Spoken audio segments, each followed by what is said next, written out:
चकवाल से नुमाइंदा खुसूसी फखर न्यूज की रिपोर्ट के मुताबिक आईजी पंजाब डॉक्टर उस्मान अनवर और आरपीओ रावलपिंडी डिवीजन बाबर सरफराज अल्पा की हिदायत पर भर्ती कांस्टेबलान पंजाब पुलिस चकवाल में दौड़ टेस्ट का तीसरा और आखिरी दिन मुकम्मल हुआ। ऐसे उम्मीदवार जो कद व छाती पैमाइश टेस्ट में कामयाब थे और दौड़ के पहले 2 दिन हाजिर ना हो सके, ऐसे तमाम उम्मीदवार का टेस्ट मोरखा 19 April 2024 chairman recruitment and selection board और डीपीओ चकवाल की ज़ेर निगरानी अमल में लाया गया। Inspector general of police Punjab की जानिब से सिलेक्शन व रिक्रूटमेंट बोर्ड का क़याम अमल में लाया गया और सिलेक्शन बोर्ड के चेयरमैन, सेक्रेटरी और मेंबर बोर्ड की अपनी निगरानी में तमाम अमल की शफाफियत को यकीनी बनाया गया।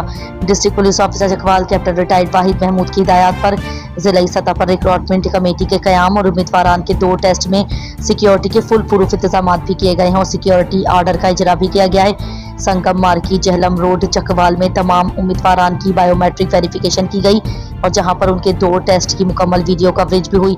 ड्रोन कैमरा से मॉनिटरिंग, रिकॉर्डिंग और फोटोग्राफी का अमल भी जारी रहा। DPO Chakwal captain retired Wahid Mahmood ने इस मौके पर खुद तमाम अमल की निगरानी की।